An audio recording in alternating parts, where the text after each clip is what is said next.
@Growth classes के YouTube channel पर आपका स्वागत है। लास्ट वीडियो में हमने बात की थी प्रतिबिंब रूपों की कि प्रतिबिंब रूप किस तरीके के होते हैं, हमने प्लस और माइनस का थोड़ा सा करेक्शन किया था, उनको आप देख लेना एक बार। प्लस और माइनस हमने गलती से इसको वाम ध्रुवण गुणक लिख दिया था और इसको हमने दक्षिण ध्रुवण गुणक। तो ये तो पॉजिटिव वाला हमेशा दक्षिण होगा और माइनस वाला हमेशा क्या होगा, वाम।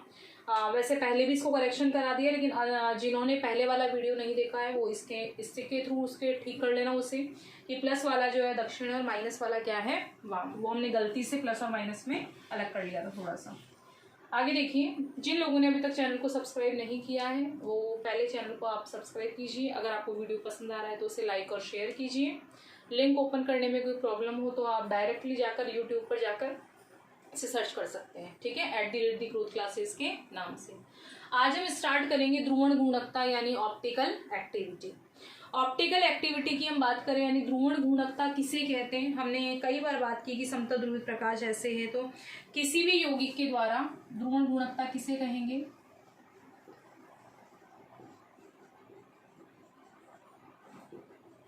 किसी यौगिक द्वारा समतल ध्रुवित प्रकाश के तल को घुमा देना क्या कहलाता है, ध्रुवण गुणकता कहलाता है। ध्रुवण गुणकता यानी ऑप्टिकल एक्टिविटी किसे कहते हैं। हमने लास्ट वीडियो में भी समतल ध्रुवित प्रकाश की बात की थी, इस वीडियो में भी बात कर रहे हैं। तो ये समतल ध्रुवित प्रकाश आखिर होता क्या है, तो हम इसको डिटेल से यहाँ पढ़ेंगे कि समतल ध्रुवित प्रकाश किसे कहते हैं। अभी सिर्फ हमने इसकी डेफिनेशन की बात की कि ध्रुवण गुणकता यानी कोई भी यौगिक है हमारे पास, कोई भी सॉल्यूशन है, ठीक है, किसी भी तरह का कोई कंपाउंड है, तो किसी यौगिक के द्वारा समतल ध्रुवित प्रकाश के तल को क्या कर देना, घुमा देना। घुमा देना कैसे, हमने बात की अभी कि दक्षिण ध्रुवण गुणक में क्लॉकवाइज घूमेगा और वाम ध्रुवण गुणक में कहाँ घूमेगा, एंटी क्लॉकवाइज। तो यानी घुमा देना, किसको घुमा देना, समतल ध्रुवित प्रकाश को। कितनी दिशाओं में घुमाएगा, दो, या तो डेक्स्ट्रो रोटेटरी या फिर लीवो, यानी या तो क्लॉकवाइज या फिर एंटी क्लॉकवाइज। तो घुमा देना ही क्या कहलाता है, ध्रुवण गुणकता। ये डेफिनेशन की बात हुई। आगे हम अब जो समतल ध्रुवित प्रकाश है उसको डिटेल से देखते हैं। ध्रुवण गुणकता का ये एक पार्ट है, कौन सा, समतल ध्रुवित प्रकाश, प्लेन पोलराइज्ड लाइट। समतल ध्रुवित प्रकाश, प्लेन पोलराइज्ड लाइट। कि समतल ध्रुवित प्रकाश होता क्या है। हम यहाँ थोड़ी सी अगर बात करें तो जब भी हम व्हाइट लाइट की बात करते हैं यानी श्वेत प्रकाश की, तो श्वेत प्रकाश जो है वो कितने रंगों का मिश्रण होता है, 7 रंगों का मिश्रण होता है। यानी इसके स्पेक्ट्रम में हमें कितने रंग दिखाई देंगे, 7 रंग दिखाई देंगे, ठीक है। स्पेक्ट्रम में कितने रंग दिखाई देते हैं, तो श्वेत प्रकाश का स्पेक्ट्रम जो है वो कितने रंगों का मिश्रण होता है, 7। इन 7 में से हमें केवल क्या लेना है, एक वर्णी प्रकाश।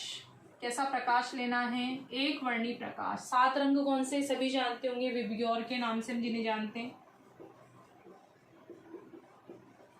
विबग्योर। यानी श्वेत प्रकाश में कितने रंगों, इसके स्पेक्ट्रम को अगर देखा जाए तो कितने रंगों का मिश्रण होता है, 7। 7 में से हमें कौन सा प्रकाश लेना है, एक वर्णी प्रकाश। किसके लिए लेना है, समतल ध्रुवित प्रकाश के लिए, ठीक है।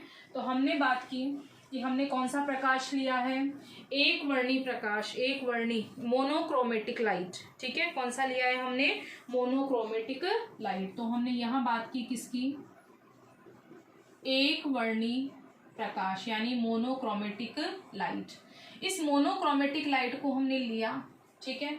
अब जो ये एक वर्णी प्रकाश होता है ये हमेशा संचरण हो रहा है यहाँ से, यानी सामने की दिशा से ये आ रहा है, ठीक है, सामने की दिशा से आ रहा है। तो इसका जो कंपन होगा वो सभी दिशाओं में समान होगा, यानी जितना ऊपर होगा उतना ही कहाँ होगा, नीचे, जितना लेफ्ट उतना ही राइट। इस तरह से सभी दिशाओं में इसका क्या होगा, कंपन होगा। किसका, एक वर्णी प्रकाश का, ठीक है। तो एक वर्णी प्रकाश का जो कंपन होता है वो सभी दिशाओं में क्या होता है, समान रूप से होता है। सभी दिशाओं में क्या करता है ये कंपन। फिर इस प्रकाश को हमने क्या किया, ये क्या है, एक वर्णी प्रकाश, इसका क्या होता है, सभी, यहाँ इसको यहाँ लिख देते हैं, सभी दिशाओं में क्या करा दिया, इसका कंपन, सभी दिशाओं में कंपन। ठीक है, फिर इस प्रकाश को हमने एक प्रिज्म में से गुजारा, उस प्रिज्म का नाम क्या है, निकोल प्रिज्म। अलग अलग प्रिज्म आते हैं, तो ये किससे बना हुआ है, निकोल से, इसलिए इसका नाम क्या हो गया, निकोल प्रिज्म। ये हमने ले लिया। ठीक है, निकोल प्रिज्म में से किसको गुजारा हमने, एक वर्णी प्रकाश को, जो कि सभी दिशाओं में क्या कर रहा था, कंपन।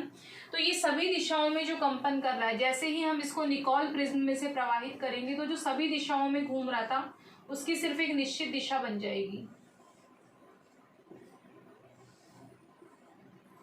एक निश्चित दिशा बन गई। तो ये निश्चित दिशा में जो प्रकाश आया, इसी को हम क्या कहते हैं, समतल ध्रुवित प्रकाश। इसे ही हम क्या कहते हैं, समतल ध्रुवित प्रकाश। ठीक है, वापस देखिए, एक वर्णी प्रकाश कहाँ से आया, ये जो श्वेत प्रकाश होता है वो 7 रंग का मिश्रण होता है, उसमें से हमने एक वर्ण ले लिया, यानी एक रंग ले लिया। एक रंग वाले को क्या बोलते हैं, मोनोक्रोमेटिक। मोनोक्रोमेटिक जो लाइट होती है उसका कंपन जो है वो सभी दिशाओं में होता है। उस प्रकाश को यदि हम कौन से प्रिज्म में से गुजारे, निकोल प्रिज्म में से, जो सभी दिशाओं में था उसकी एक निश्चित दिशा बन जाएगी, और इसी को क्या कहा जाता है, समतल ध्रुवित प्रकाश, यानी कि प्लेन पोलराइज्ड लाइट। तो समतल ध्रुवित प्रकाश क्या है, केवल कितने तलों में कंपन करता है, ये एक ही तल में। तो केवल एक ही तल में कंपन, कितनी दिशाओं में कंपन, केवल एक ही तल में कंपन। इसको आप अपनी लैंग्वेज में याद रख सकते हो। किस तरह से याद रखेंगे वो, इसमें अगर हम डायग्राम अच्छे से बना लें तो डायग्राम से हम उसकी थ्योरी भी आसानी से लिख सकते हैं। इसको हमें बार बार लिखने की इस तरह जरूरत नहीं है नोट्स बनाने की, सिर्फ हम इसको डायरेक्टली ऐसे याद रख सकते हैं। कैसे याद रखेंगे कि जो सामान्य श्वेत प्रकाश होता है वो 7 रंगों का मिश्रण होता है, उसमें से हमने एक वर्णी प्रकाश को लिया। एक वर्णी प्रकाश का जो संचरण होता है वो क्या होता है, सभी दिशाओं में होता है, और इस एक वर्णी प्रकाश को जब हम निकोल प्रिज्म में से गुजारेंगे तो केवल एक ही तल में जो कंपन आएगा उसे क्या कहेंगे, यानी एक ही तल में प्रकाश का जो तल आएगा उसे हम क्या कहेंगे, समतल ध्रुवित प्रकाश। ठीक है, ये क्या हो गया हमारा, समतल ध्रुवित प्रकाश। और इस तल को, यानी ये जो तल है उसको कौन सा तल कहते हैं, ध्रुवण तल। हम किसकी बात कर रहे थे, ध्रुवण घूर्णकता की। ठीक है, ध्रुवण घूर्णकता की डेफिनेशन में हमने क्या लिखा था कि किसी यौगिक के द्वारा समतल ध्रुवित प्रकाश के तल को घुमा देना। अब या तो ये लेफ्ट साइड में घूम जाए या फिर ये क्या घूम जाए, राइट साइड में, यानी या तो ये प्रकाश अगर घड़ी की दिशा में घूमता है तो हम उसे क्या बोलोगे, दक्षिण ध्रुवण घूर्णक, और अगर ये घड़ी की विपरीत दिशा में घूम जाता है तो इसे क्या कहोगे, वाम ध्रुवण घूर्णक। ठीक है, हमने समतल ध्रुवित प्रकाश की बात की। कल हम बात करेंगे कि नेक्स्ट वीडियो में हम बात करेंगे कि समतल ध्रुवित प्रकाश का तल किस तरह से घड़ी की दिशा में घूमेगा और किस तरह से घड़ी की विपरीत दिशा में घूमेगा। ठीक है, इसे ध्रुवण घूर्णकता वाला अपना जो टॉपिक था उसमें समतल ध्रुवित प्रकाश है, आगे के टॉपिक पे भी कंटिन्यू यही चलेगा। तो इसे अपनी लैंग्वेज में आप याद कर सकते हो, आपको डायग्राम सही से बनाना आना चाहिए। Thank you so much.